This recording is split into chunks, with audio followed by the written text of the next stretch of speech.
You are listening to Hajduk Talks, the official podcast of the AYF West. I'm Haik Minasian, and we're just a couple of Armenians talking in the world.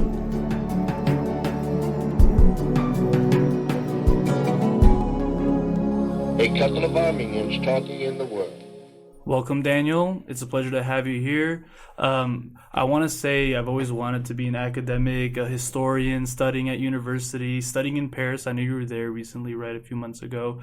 So I'm very jealous of your academic studies at UCLA. You're doing a PhD, and the PhD dissertation is called Church of Armenia, Church of Rome, Faith, Print, and Power in Ottoman Armenian History, 1688 to 1717. Is that correct? Yes, that's right.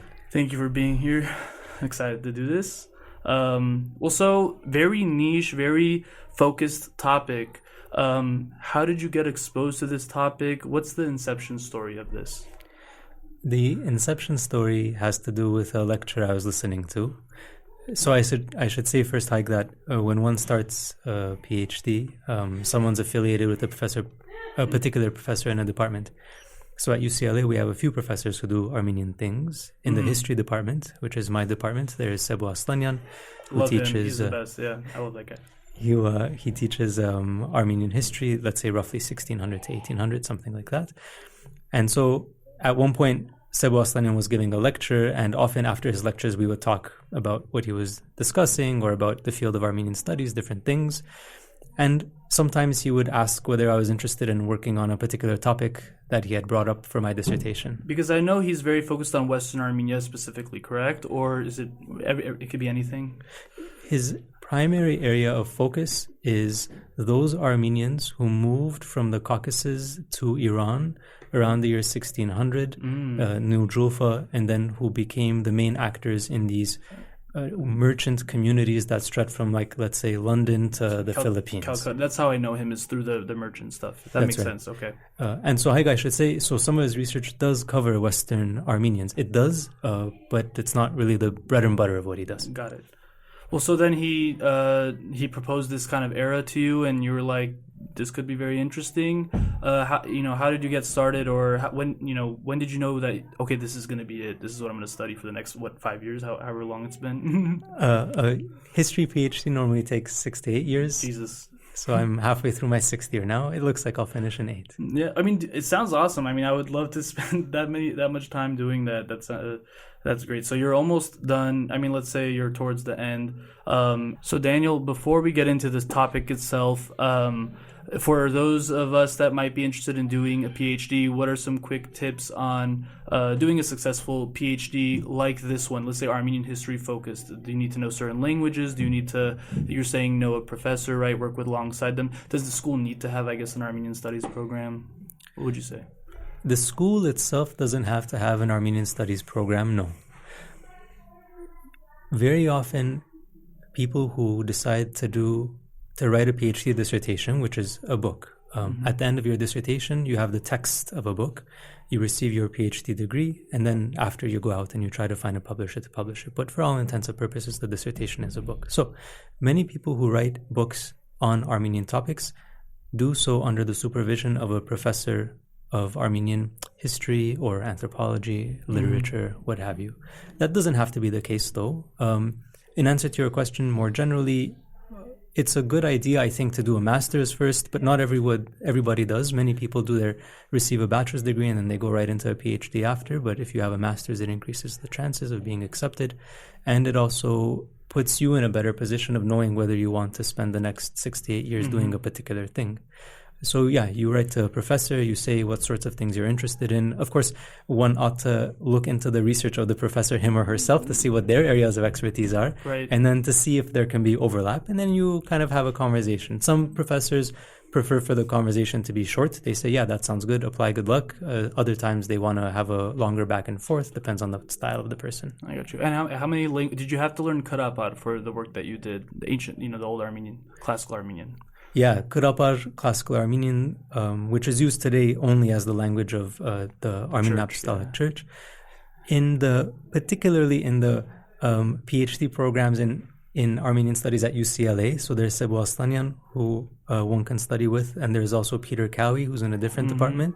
If you want to study with one of these two individuals, then yeah, you have to learn Karabakh. Nice. Usually people don't come in with that background, they study at UCLA.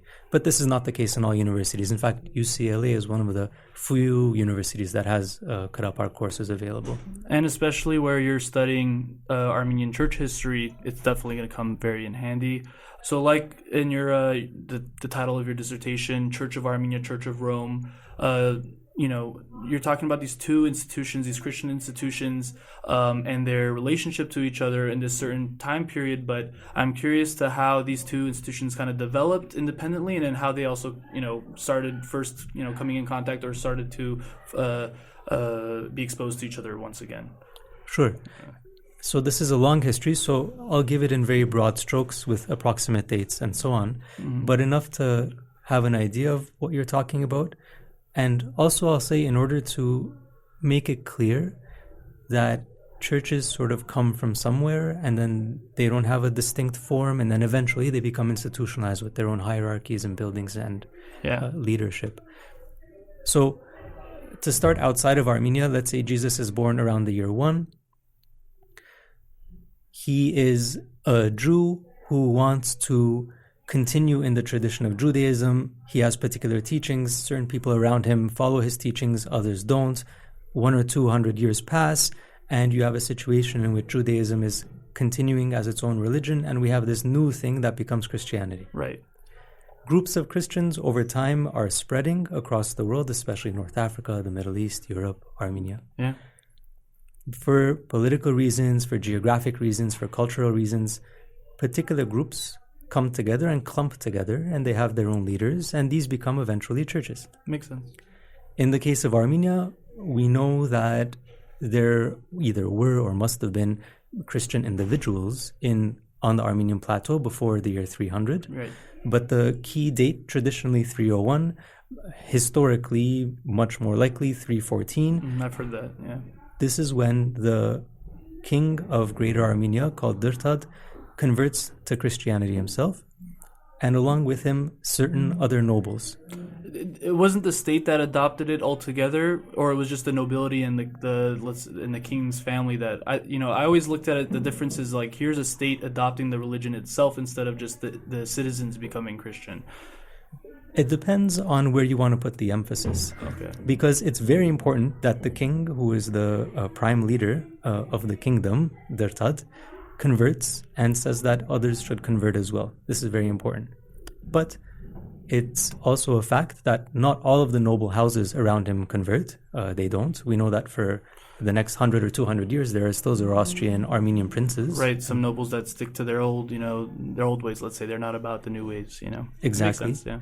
And also among the populace, there are people who convert and people who don't. And we know from the early Armenian authors themselves who write about how they used both the carrot and the stick in order to make Armenian individuals convert. Right. There could always be that isolated village somewhere that just stuck, wasn't exposed as earlier on, and they stuck in, they were Zoroastrian a little longer than the other, let's say, too. Sure, or that needed to reasons, be, right? or that needed to be prodded along by the destruction of its temple and the massacring or exiling of its magi. And build a church on top of their old temple, whatever. Right. Yeah. So you have that, but also, there is no reason to doubt that there are many people who like this new religion. Yeah. But the point is that by, let's say, 500, it's possible to say that Armenians, what can we say, at least culturally, as a majority, are Armenian. They become a Christian people by 500. This we can say, I think, for sure. Okay. And so would you say the Crusades would be the first time we're seeing this Roman Catholicism, over the hundreds of years of it developing into what we know of it today? Would that be, let's say, the first time we're kind of getting exposed to each other when they set those Crusades come east, and then we come in contact with them in Gilicia and maybe other places? Is that the first time we're, getting in touch with them? In a meaningful way, yes. Okay. I say meaningful way because it's possible that someone knows of individual connections, but meaningfully, yes. Institutionally, maybe. Right. Yes, Gilicia in the Northeastern Mediterranean, you have Armenians who are settled there. They have a kingdom. There are also these crusader states, like you mentioned. And then, for sure, we have many Catholic priests and Armenian apostolic priests who are talking together, and there's all sorts of debates and compromise and differences of opinion about it. My friend just went to the Vatican actually, and she saw a marble Khachkar gifted to the papacy from 1246. So already at that period, you're seeing, maybe like an Armenian nobleman or someone from that region, gifting something to Rome. And I do know that Armenian kings were trying to lobby Rome to like help support them against, whether it's the Seljuks or the Mongols or whoever it was, as well as like those early. So many people might not know, but there were Eastern European diasporas, like everywhere from Hungary, Romania to Ukraine and Poland. A lot of Armenians had moved there once the Seljuks first came and destroyed Ani, and those Armenians were also exposed to Catholicism earlier on. Sometimes they also had the carrot and stick issue with the Polish king or this and that, and they had to convert to Catholicism. And I think we mentioned this in our Nakhichevan episode. Briefly, but there were a handful of Catholic villages in Nakhichevan. That's right. The Dominican friars or something like that went there. But these are not the Catholic Armenian Church. These are just Roman Catholics in Armenia, right? Right. The Armenian Catholic Church that we have today is established in the 1740s. Comes a lot later on. That's right. I got you. So, all right. Well, so then could you then kind of describe now the setting of the period that you study, like what's going on in the world, what's the Armenian world look like in the late 1600s, early 1700s? Sure. A really important thing happens around 1600, which is that there are a series of rebellions in Western Armenia, and there is also the invasion of Shah Abbas on the Iranian side and an Ottoman Sultan on the Ottoman side into the Caucasus. Even the Russians are coming up maybe 100 or so years later, but yes, yeah. And these events push Armenians out of Eastern and Western Armenia. Part of them going to Iran, and then that becomes a whole different story that we're not going to talk about today, I think. Yeah, I wish. And those in Western Armenia are pushed either a bit further westward or a lot further westward. So a place like Sivas, Sepastia, Gesaria, Kayseri, Ankara, I don't know whether they had some Armenians or not, but now they have more. Yeah. Istanbul had Armenians before, but now it has way more. Tekirdağ beside Istanbul, way more Armenians. So different parts of the Ottoman Empire, right? Because I guess they could migrate to different parts, and that's where we see, like when the Armenian genocide happened, there were Armenians all along those cities, all the way on like the Greek coasts and stuff. So that would make sense. So there was a lot of warfare going on in the Armenian homeland, and it pushed a lot of Armenians away from the war zone, essentially. That's right. Yes. Okay. And here I should say that very recently there have been two individuals who have been drawing our attention to this fact. Henry Shapiro, Sebu Astanian, both of them have books that either have just come out or will come out really soon. It's not that we didn't know about these things, Haig, but sometimes it happens in the profession of history when someone puts their finger right on an issue and spends a lot of time writing about it and thinking about it, and then you come to realize something that was always there under the surface. Right. You start seeing all the different, all the things on the side. That's usually how discoveries are usually made anyways. You uncover a new tomb, and something small in that room can end up, meaning a lot more to history than we can imagine. So in the 1600s, you're seeing a lot more Armenians move to the coastal cities to the west of, let's say, more west, right? Would you say that means they're also a little bit more Western thinking, or that Western thinking started to become more prominent, maybe because they're becoming more exposed to European markets or European thoughts? Do you see that shift as well in the people moving there? Not a Western alignment, but like maybe that connection is kind of building something? I don't see that specifically put in that way, but something similar, and this might be what you're asking about, is I think less because of the presence of Armenians in, for instance, Istanbul and Smyrna and so on, but more because of the presence of Western European missionaries in the Ottoman Empire. There, some Western thing comes in from the outside that wasn't quite there before. Was there a presence of a lot of Western missionaries, Catholic missionaries within the Ottoman Empire around this time? Do we see an increase around this time?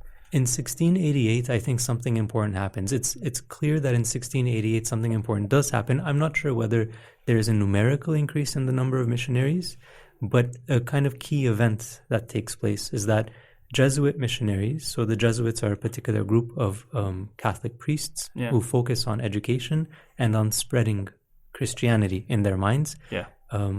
Catholicism, let's say, in our case, as a specific brand of Christianity to many parts of the world, the Americas, India, China, including then throughout the Ottoman Empire.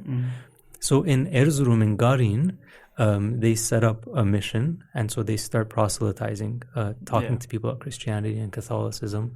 And the Armenian church locally and the Ottoman government locally clamps down on this missionary activity. And that ends up setting off a chain reaction of events. What happens in the following decades. Right. I mean, this wasn't the first mission, or would you consider it like something new and unprecedented, or was this just a something that was just too close to home or too large on scale? What was the difference between this and maybe like previous attempts? I mean, if you could answer that. It's a great question that I hadn't thought of, but now I know what to think of it for my dissertation. Perfect. Okay, good to know. But so I'm curious, because this is what the discussion is going to be mostly about: is this relationship and this kind of the perspectives of either side on one you could say like invading one other's space, right? Whether that's the Ottoman government, and Western influence, or the Armenian Church within their own area. I mean, I'm personally always dumbfounded that Western missionaries always went to convert other Christians and not the Muslim population, which is weird to me, but that's another conversation to have. It's not altogether different. Yeah. I mean, just briefly, I think that Jesuit missionaries, so in the 1600s, same as, for instance, American Protestant missionaries in the 1800s, they do want to convert Muslims, but for different reasons, they don't find success.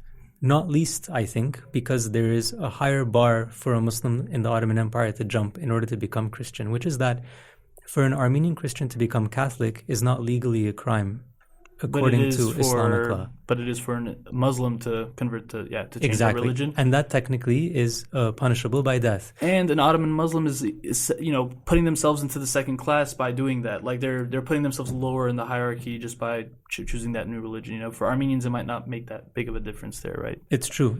Here I should say it's important, I think, not to exaggerate the second class status of non-Muslims. And I say exaggerate, and I mean that word. So it's clear that to be Muslim is easier in the Ottoman Empire, without a doubt. And Ottoman law does discriminate against non-Muslims. It does.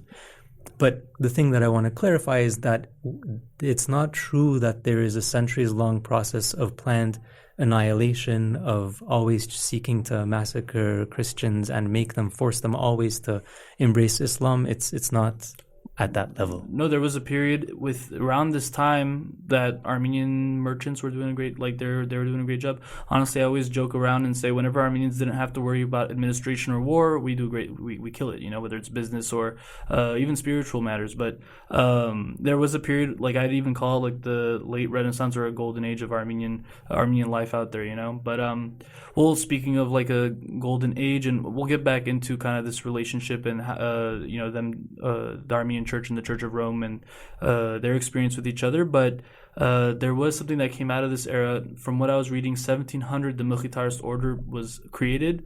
A lot of people might know who the Mkhitarist order were, but could you kind of give us a brief definition, or not definition, but summary on who they were? Sure. So there's this boy, Manug, who was born in Sivas, Sepastia.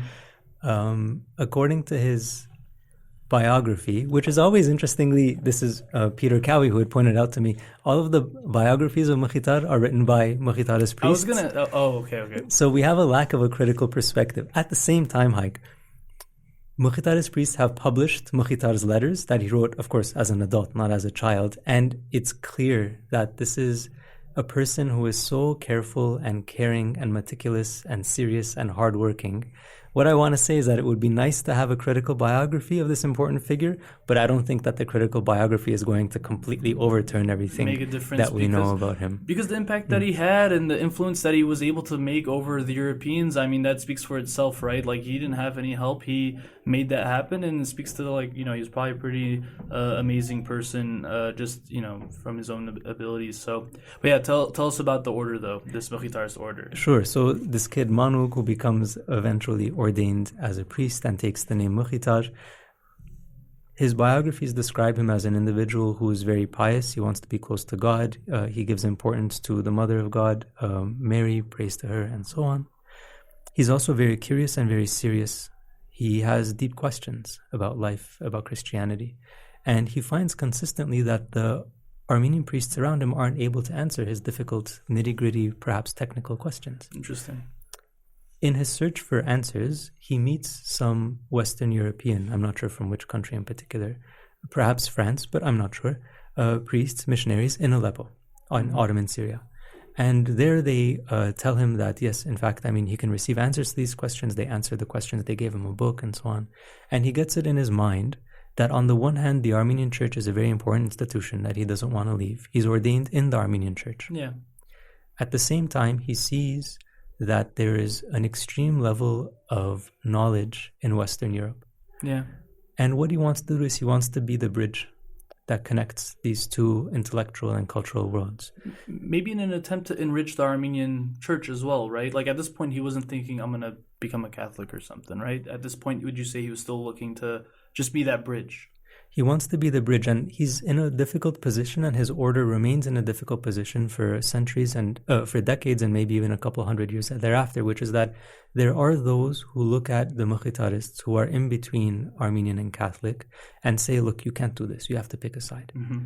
And then there are the Mkhitarists themselves who say, look, we're both members of the Armenian church in the sense that we are doing things in Armenian and we are ourselves Armenian and we recognize the importance of the Gatorigos in Echmiadzin, but at the same time we also recognize the authority of the Pope in Rome. Institutionally, the Mkhitarists are a Catholic order, there's no doubt about that, but for some people they're too much in the gray zone. For some Catholics they're too much in the gray zone. So Mkhitar, yes, in 1701 he founds his order with a couple of followers in Istanbul. They're pushed out by anti-Catholic Armenian priests. They move to Greece. Unfortunately, Greece is invaded. They move to Venice and they settle permanently in Venice in 1717. They grow in Venice. They split up during the 1700s, and so now there is a branch in Venice and a branch in Vienna that I think a few decades ago merged officially. So now really? there's one congregation, but still with these two branches. I've been to both. I've studied Western Armenian at San Lazzaro degli Armeni, Subrazar Island in Venice. Yeah, there's a program there my mom did back in the 80s. It's called the Padis Araxes program. I recommend it to anybody who wants to go refresh their Armenian and live in Venice for a few weeks. I also got the chance to go check out the monastery in Venice too. They're beautiful sites. And there's museums there. It's amazing the stuff that they were able to retain and keep, and the church there is beautiful. So the Armenian heritage in Venice is amazing, and most of it's attested to this Mkhitarist order. And I don't know if most people would know, but the Mkhitarist order did create a foundation for a lot of the, I don't want to say revolutionaries, but a lot of the political identity, nationalism that came about the next few hundred years. They were instrumental in that, correct? Without a doubt. It's impossible to imagine subsequent Armenian history. Let's say Armenian history in 1915, 1914, before the genocide, after genocide, I don't know. But it's impossible to think of Armenian history around 1900, let's say, without thinking about the legacy of the Mkhitarist congregation.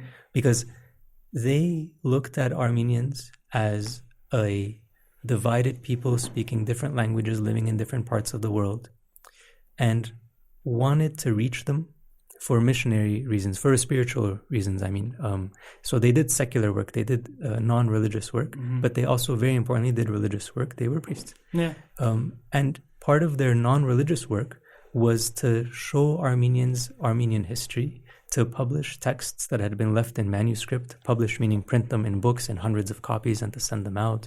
They created the first printing press, or like the first Armenian printing press, you could say, right? No, we can't say that. Okay.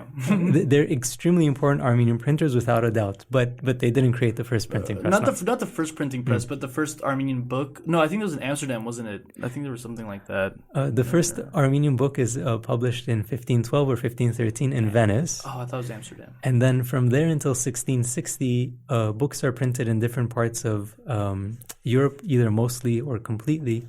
in sort of small numbers in disparate ways. And then in 1660, Armenian printing really takes off. And maybe around 1700 or 1720, the Mkhitarists participate in that full force. That makes sense. Well, so back to Mkhitar's origin story about him looking for more answers, looking for more maybe Western education, Western, and the knowledge that maybe the Catholic Church had. I mean, was this a trend you saw or we see with a lot of the Armenians who were converting to Catholicism, or even the priests themselves? They similarly looking for more answers that the Roman Catholic Church had. Is that a theme? I think so. This is something that I'm honing in on as I continue my research, and I don't have a lot of evidence for it, but historians sometimes look at evidence and they realize something, and sometimes they have suspicions and they hunt based on those suspicions. So this is one of my suspicions. I bet that there were also other men like Mkhitar who were looking for answers, couldn't find those answers in the Armenian Church, and so then went to places like Rome, for instance, in order to study, because there were these terrific academies, Roman Catholic academies in Rome for priests. And the Armenian Church at this point didn't have either those or didn't have enough of those. Let's say at the very least that they didn't have enough of those. Because I'm interested because historically, I mean, I don't know, we've been in communication, let's say, maybe not that close of communication, but the churches have been in contact. They knew about each other. They were sending gifts to each other, let's say. Why was there a lack of opportunities for these, maybe like, let's say, theologians in Armenia to learn just from the Armenian books? There's obviously like a lot of richness and a lot of texts and manuscripts and a lot of smart people within the Armenian Apostolic Church. Why did they feel a lack of? I think that there are two or three things happening. One was that there had been warfare in the Armenian highland for a long time, and that had resulted in the destruction of manuscripts and the loss of maybe institutional continuity, in particular monasteries that had been very impressive, but at that time weren't anymore. And in some cases they would become again later. In Bitlis and Paresh, for instance, there is a revival in that monastic community around 1700 or 1710s, I'm not sure exactly. But so that's one. And another thing is that in Western Armenia itself, and also in Eastern Armenia, when one talks to an Armenian clergyman, one can talk to all kinds of Armenian clergymen, including, for instance, a parish priest who doesn't have very much learning. Or one can happen to catch or to reach a Vartabed, which is a priest who is celibate and who has permission to preach and to teach. There's a certain designation, like a doctoral degree, let's say, or a bishop, even higher yet. But what I'm saying is that you weren't guaranteed to get a very knowledgeable person who would be able to answer your technical questions. The difference with the Roman Catholic Church is not that all Roman Catholic priests are doctorates or above, but rather that the missionaries who are being sent are like the creme de la creme. They're the cream of the crop, right? They're the ones who are prepared to debate with local priests, to convince local lay people, to convince local priests, and so on. So there is this mismatch. I get that. No, that totally makes sense. I mean, you could see yourself as a villager there in your local village, and your priest is great. You love your priest, but he didn't study at the Vatican or the Echmiadzin. He might have studied at the local monastery. I mean, I'm curious. I mean, so if it sounds like even if you were a clergyman, if you were a monk, I mean, even at your local monastery, it might still not have been sufficient enough, especially if you had a very curious mind like Mkhitar. Can you read us an example from an old text or document you've analyzed about these missionaries, to help paint a picture for us? Sure. So I'll read from a text that's currently stored in Lebanon, in a monastery in a place called Zimmar. This is an incomplete text, but very long in the version that has survived. It's written in Classical Armenian, which is the variety of Armenian that a lot of Armenian writing is done in up until the early or mid 1800s. And I'll read some of the original to show you the contents and to give you a sense of the language that this kind of historical work involves, and then I'll paraphrase in English. So here we go. Desek yechpark zais khiradagan, zor batmem tsez pan khagkutyan. Charik avurus ais mer yegan, zor amenekyan achok desan. Tvagan hayots merain, 1150 լման, թիվ մի այլ հավել իվերան, և թագավորն Սուլթան Մուստաֆան. Ել մեր միջեն խաչուրացն այն, զոր քնացյալ ի ֆրանգստան եւ գացյալ անդ ի թբրադան, հրաման արյալ քարոզության։ Եկյալ քաղաք մեր Գոստանտիայն, քդավ փազումք յուրյան հավան, յուր հեշտալուր քարոզության ամենեքյան մոլորեցան։ Սուդ վարդապետք իսույն հարյան, չար քահանայք հեշտապերան, քարոզելով հաջույս մարդկան, սդեին զորենս լուսավորչյան։ Ասեն չէ բարդ արնել ղուրբան, զի ոչ ուդեն մերյալ կնզայն, ինչ շահ լինի հոգվոց նոցայն, որ գենթանիքն ուդեն զայն։ Այլ և աղոտք ձնլատրագան, ասեն խմոր թրեք համայն, ոչ քիդեք թուք զուղիղ թավան, այլ չարչարիք անփանագան։ Զոր միշտ կային ներհագագան,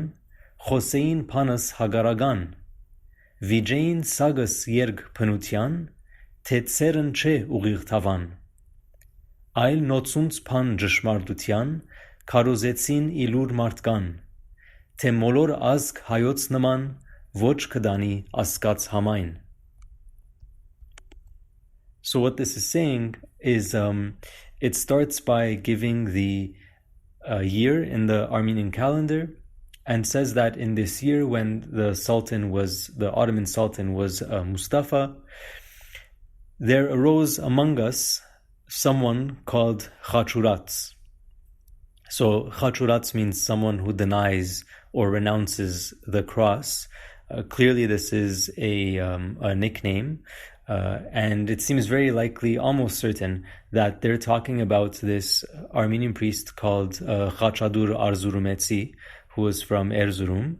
And so it says that this guy went to Frankistan, Western Europe, and he studied there and he became a Vartabed, and then he came to Constantinople, Karakan Mer Gostantiain, and here he surrounded himself with people and taught them misleading things that they all fell for.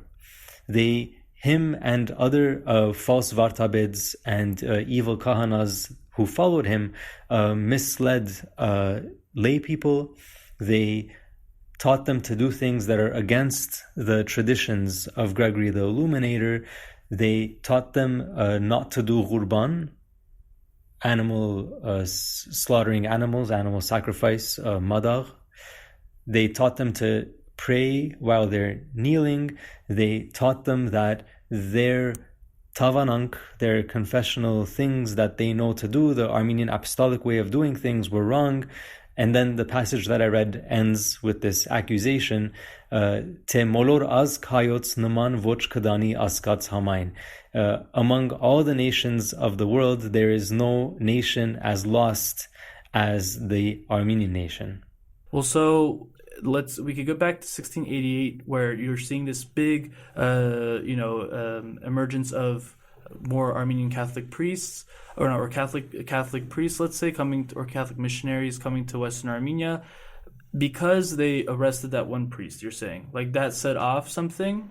That did set off something. The story here there is an additional set of actors that comes onto the stage. Let's hear it. Yeah. So there is this international geopolitical dynamic to what's going on around 1700, it's like 1688, which is that there is naturally a French embassy in Constantinople, in the capital, and the French ambassadors, as part of their portfolio, their set of responsibilities, they're supposed to intervene on behalf of Catholics and support the work of Catholic missionaries.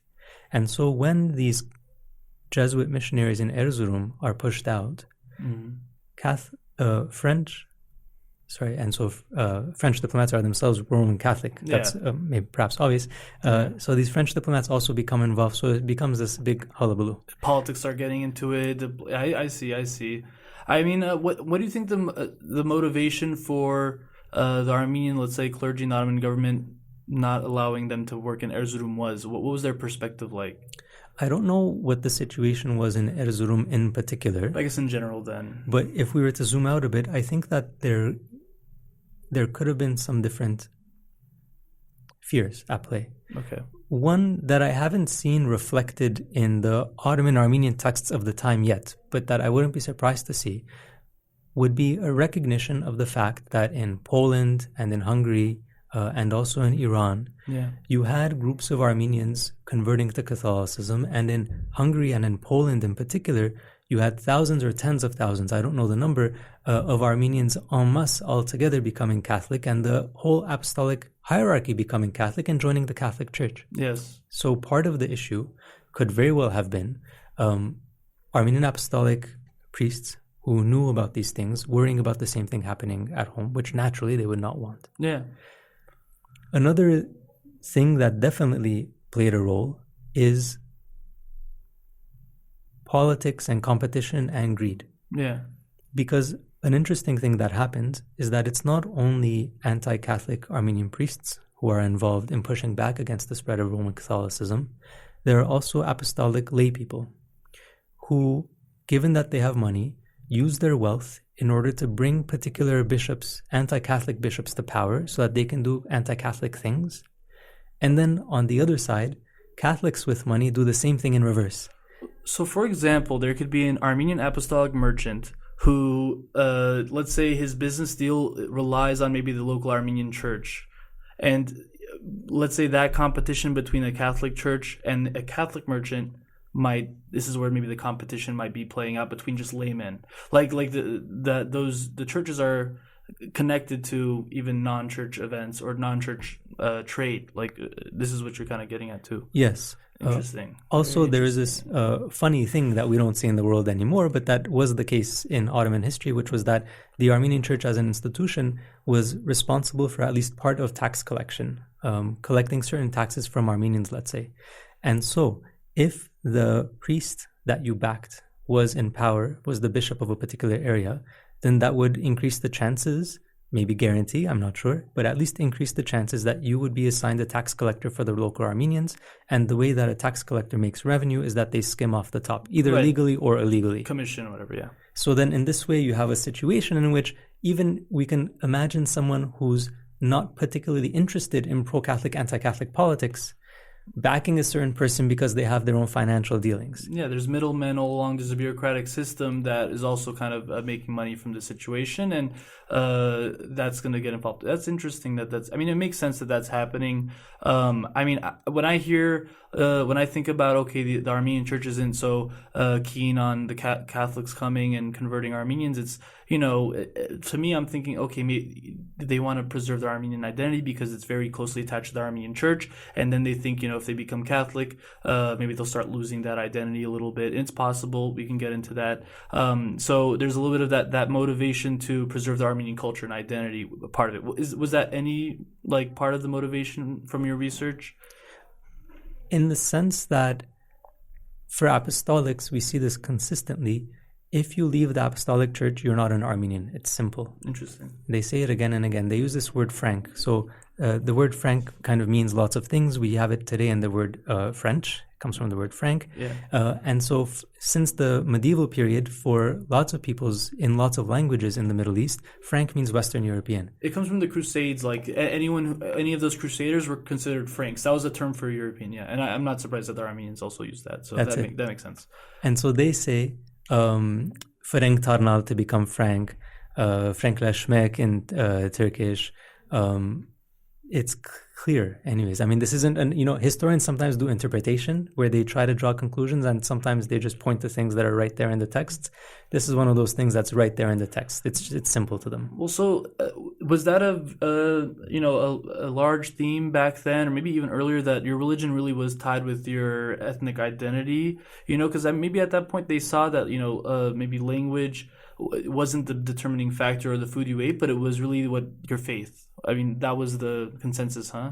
And interestingly, food too. So faith, you're right. More than just religion, it's your particular sect, your particular tradition of faith. So Armenian Apostolism as one sect, as one confessional community, as one church. Right.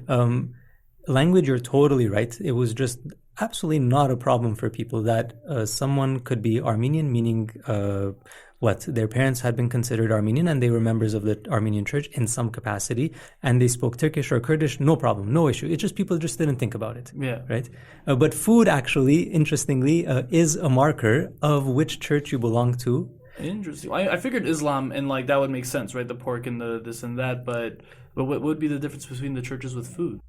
A key difference between Armenian Apostolic and Roman Catholic had to do with the schedule of fasts. So between the two churches, you could eat different things at different points in the week or the year, and therefore then the fasting schedule and food culture was a way in which you could easily accuse fictitiously another person of being pro-Catholic or being apostolic, or accurately identifying them as belonging to one of the two groups. And this is something that's written about a lot at the time. It comes up again and again. It's interesting the thought that identity was so closely tied. Okay, so Armenians someone who's Armenian Apostolic is referring to someone who might be an Armenian Catholic as no longer Armenian, but like a Frank. But that Armenian Catholic who's being regarded as a Frank, what was their self-identity, or how they perceive themselves? Did they also say, oh, I'm European now because I'm Catholic? Or were they in this in-between kind of, who am I? I'm Armenian, but I'm Catholic? I think that it would have been a mix. There would have been those who were in the Mkhitarist tradition, in the Mkhitarist style, for whom this was not an issue. And there would have been others who would have wanted to leave Armenianness. I know this for a fact from Jennifer Manukyan's research, which comes later. So this is about the 1800s, where you see for sure people converting to Roman Catholicism because for them Armenianness is low, it's peasant, it's uninteresting, it's not cosmopolitan, and that is a higher culture. It's more exciting, it's more dynamic, it's Western European. Western, yeah, it's cool. And it's a way out of being Armenianness. Yeah, I mean, we kind of see that stuff even today, right? Adopting Western culture is a way of feeling more modern and this and that. So that would make sense. I mean, so there's this competition over space, in Armenia. And are there certain parts of Armenia? I know we're talking, especially maybe the cosmopolitan cities. This is happening a lot everywhere from Constantinople to the coastal cities. But I just want to understand if there's like certain parts of Armenia that this is happening more primarily.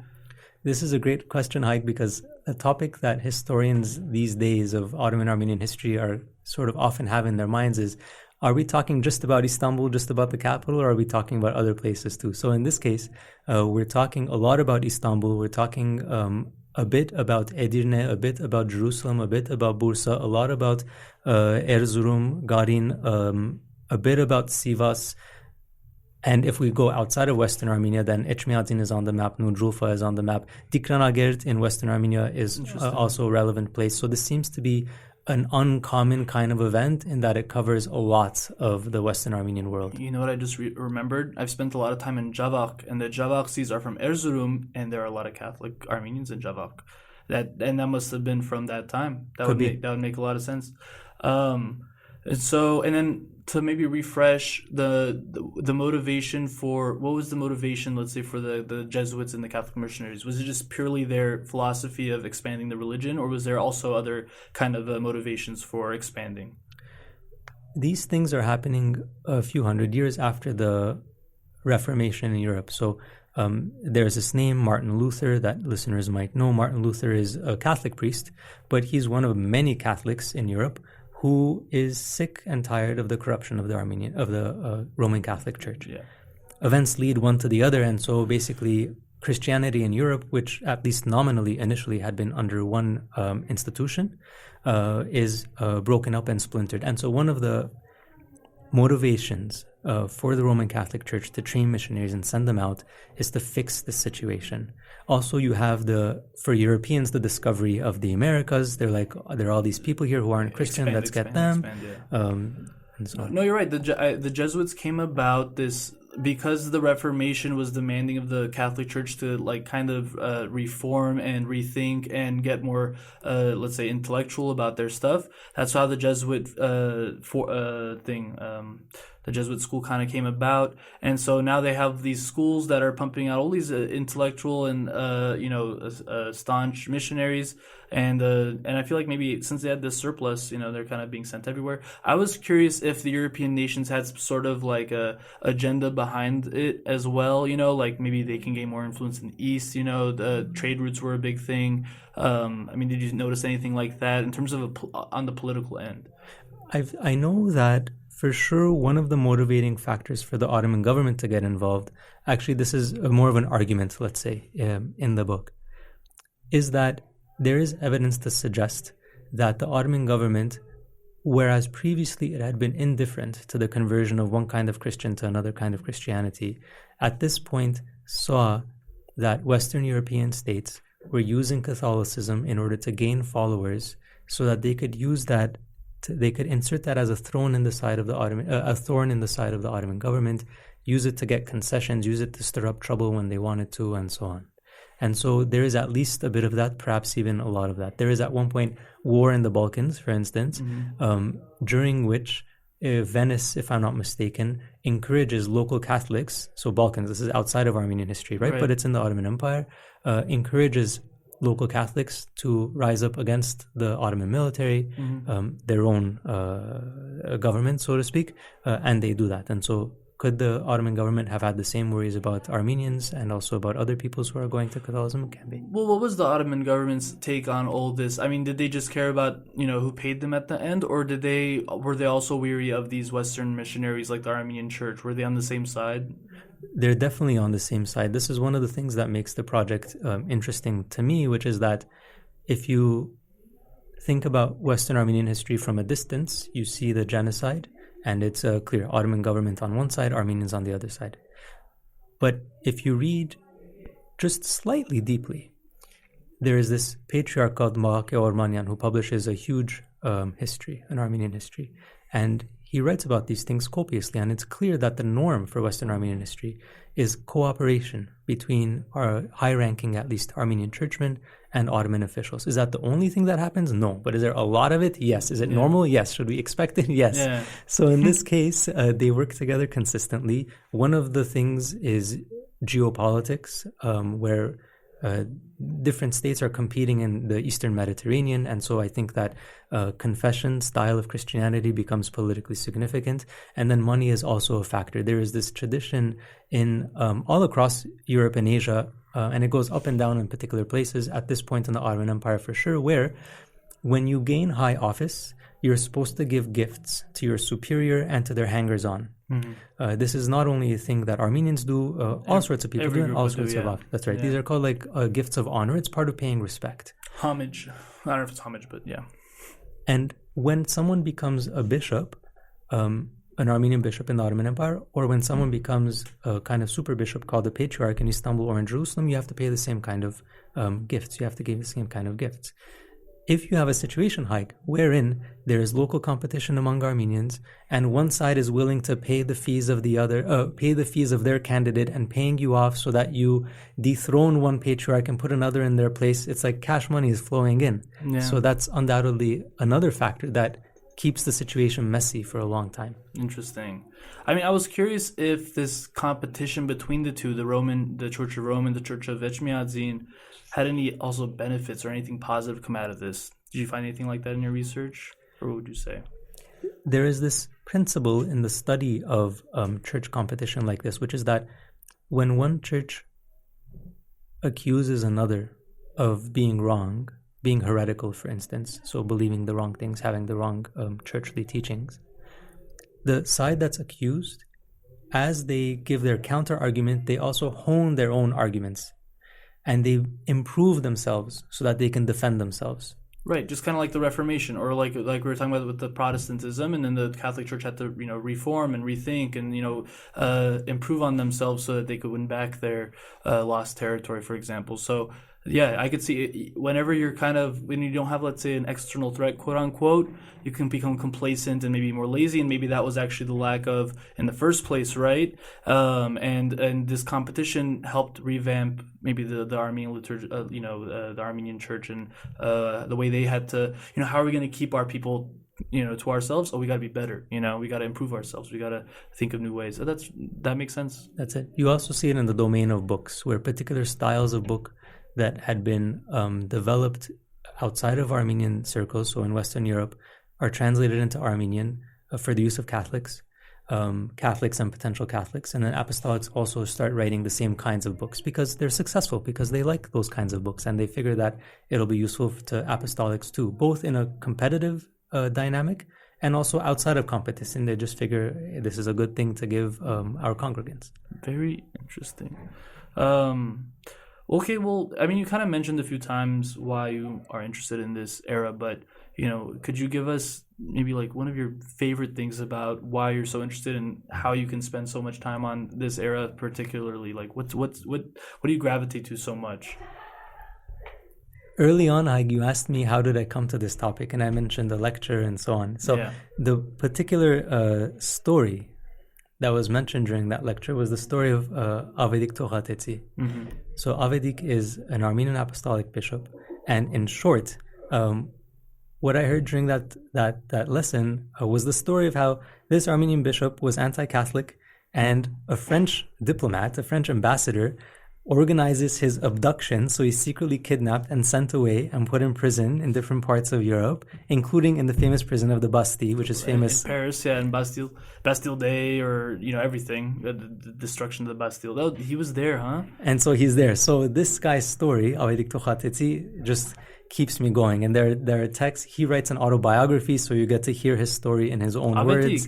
Like while he was in jail, he wrote a story about it. Oh, and we have that? That's right. Oh my God. That's right. You've been able to read that personally? Yeah, the language is kind of, it's not the easiest thing. It's a mix of what today we would say like Karapaj and Western Armenian and Turkish. Interesting. So he writes it in his own vernacular. It's long. It's maybe 30 pages or something if you type it out. It's right now it's in an archive in France. So when he was eventually transferred to the Bastille, there were French officials who kind of had lost track of his story. Who is this guy exactly, and how did he exactly end up here, and what do we do with him now? So they ask him to tell his life story, and then they say, okay, write it down. And he does, and so that's what we have. Interesting. And then there are also texts that are pro-Avedik and anti-Avedik. So there's one that's pro-Avedik, I think, in Lebanon, which is online. So I've read like the online scanned version. That's in Karapaj. And then there's another one that's virulently anti-Avedik, which is a very fun text. That one's in Germany, also scanned online. I mean, what could they be saying so negatively? Was it like, oh, he was such a mean guy in Constantinople, he deserved what he got? Was it that kind of stuff? I mean, how bad could it be? How bad could Avedik even be? Pretty bad?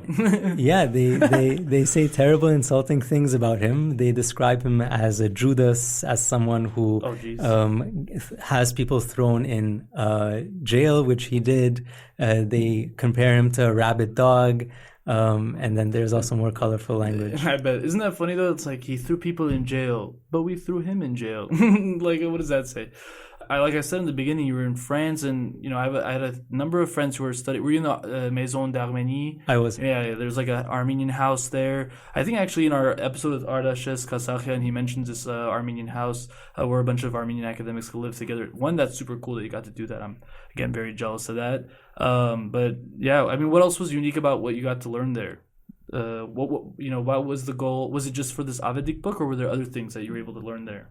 No, it was for the dissertation itself. So Avedik is a very important part of the story, but there's some stuff that happens concurrently with his life and before him and after him. But all things connected to the conversation we're having now. Well, I guess you were saying a lot of French diplomats and a lot of French this and that were involved. So were you able to find that research there as well? Yeah, the French Foreign Ministry has an archive. That's a wonderful place to work. It's open to researchers. So I spent a lot of time there. There is a national archive, which is a separate institution. There is a national library, the Bibliothèque Nationale. Mm-hmm. One of the groups of French missionaries, they belong to an order called the Capuchins.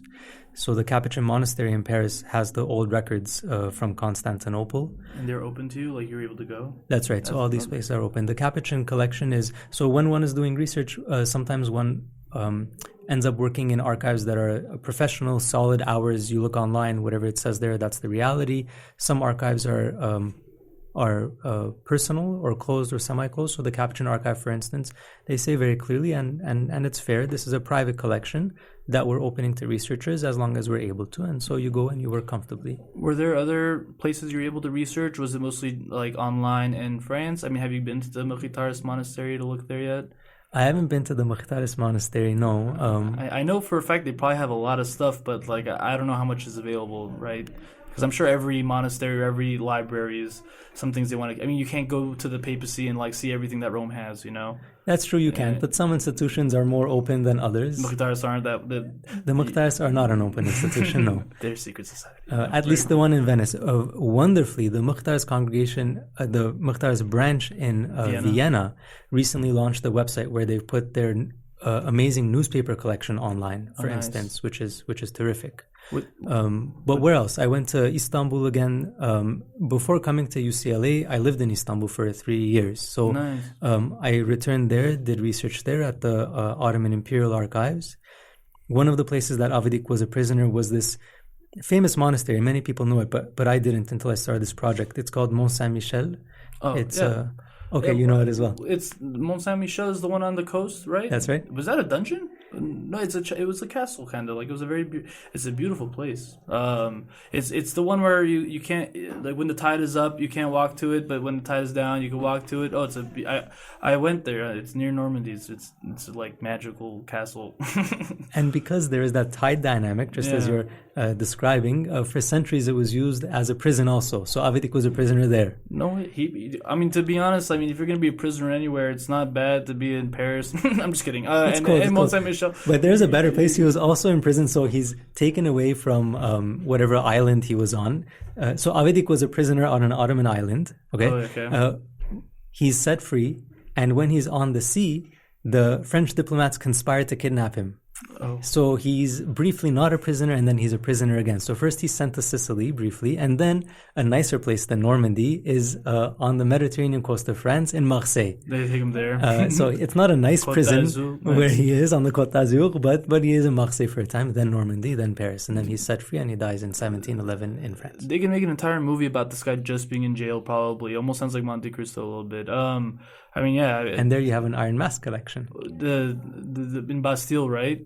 Well, they never knew who it was, right? In the Iron Mask. So for people that don't know, there was like there's a lot of theories or conspiracy theories about who was behind the Iron Mask. There was some prisoner in the Bastille who, like, no one knew, and his face was covered for all the time. I mean, the one of the shows that I watched, which is fictional. I mean, it was based on Versailles. Their theory was it was like the secret dad of Louis XIV or something like that. But you're saying that they thought it was him too, maybe Avedik. Yeah, it's oh my God. In the late 1700s, Voltaire writes about the Masque de Fer, the man in the Iron Mask, and so it's a historical project. People start to work on it, and in trying to figure out who could this man have been, one of the leads is Avedik. Why? Because Avedik was a foreigner. He couldn't speak French. What is he doing here? It's mysterious. It makes sense for historians to have... He was there at the right time, right?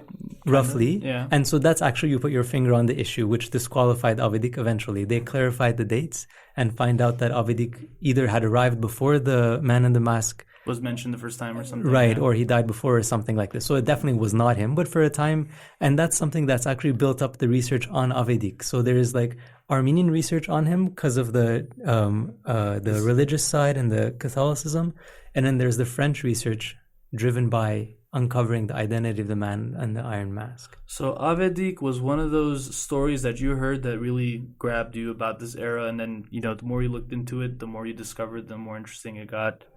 So when you're doing all this research, does anything come to mind present day based on this era? One of the things that I find important to think about is the fact that culture changes over time, and that there are always people who are more culturally conservative than others, who don't like the changes. And that's the story that we have here. Yeah. Another thing that often jumps out at me is the idea that the world is a complicated place, and just because someone has a particular label that applies to them doesn't mean that they're either good or bad. Maybe it's obvious to say, but when someone's Armenian and thinks about the Armenian past, I find that often we break away our Armenian ideas from the non-Armenian world that we know. We know that the non-Armenian world is complicated, but at least this used to be my experience before I started really studying these things. I used to imagine Armenian history as having gone in a very simple, straightforward way where Armenians are always victims. Yeah. But it's not the case. It's just completely an inaccurate way of thinking We're of it. people too, and everyone's got a story like this as well, where culture's changing. There's the conservative side of everything, and I personally just find all this stuff very interesting on my own, but I tend to see a lot of relevance wherever I look in history. So where could someone learn more about this subject right now? Let's say even just this period. Is it available online? So there are three or four forthcoming things that I have in mind in order of the how soon they're appearing. Okay. First is Henry Shapiro's book, which is about stuff around 1600. So it's like the development of Western Armenian history as we know it. Next is Sebu Aslanyan's book, which focuses on book printing. And it's about the contents of those books and the adventures that people have in trying to print, trying to get access to this like wicked new cool technology that is the printing of the book. That's so cool. So that's all across Eurasia, Europe and Asia. That should come out, I guess, in 2023. And then next, let's guess and be hopeful, Jennifer Manugyan's book, on the history of the Armenian language, which is a linguistic history. It's also social, political, and very exciting. And there's going to be important contributions to the history of the Mkhitarist congregation, which we were talking about. Yeah. And so I'm working on a dissertation hike, which means that in a year and a half, the dissertation itself will be done. And then a couple of years after that, hopefully it'll come out printed. And that'll be number 4. So awesome. Daniel, thank you so much. This was awesome, and I wish we could talk more, but next time. Thanks. Me too, Ike. Thank you. You are listening to Hajduk Talks, the official podcast of the AYF West. I'm Haig Minasian, and we're just a couple of Armenians talking in the world.